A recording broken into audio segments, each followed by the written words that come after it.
Decolonizing the curriculum and even decolonizing our research is critical and is part of a modern holistic view of the field.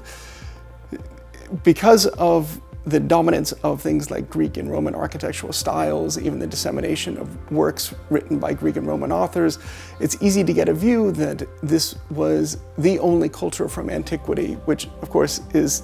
completely incorrect. It's not the picture at all.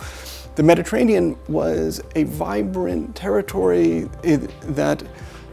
had many cultures closely interacting and each one learning from the next, exchanging goods, exchanging know-how, and creating a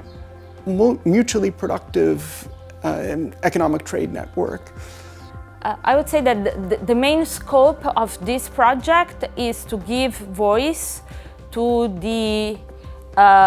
populations that have not been for a long time considered part of proper history. The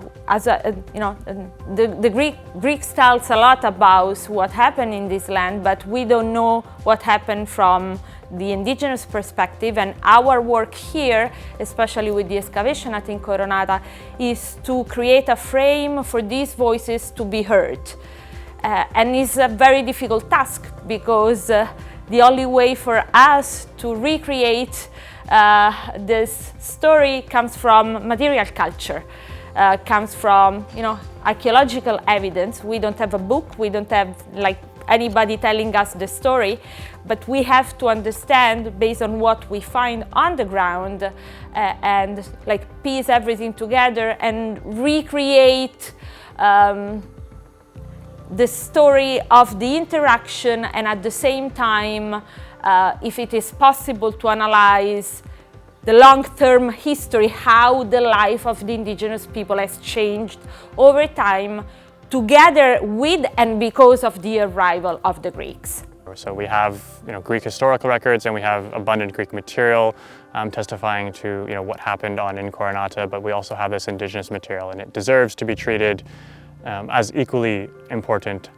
as the Greek material. The Greeks in the 8th century, when they began to colonize, were small expeditions that were very much dependent upon local know-how, and even indigenous populations may have entered into the community and provided both a critical mass, but importantly knowledge of when to harvest, where the fertile lands are, what the best crops are to grow, that ultimately must have played a role in the survival and even the prosperity of the Greek cities.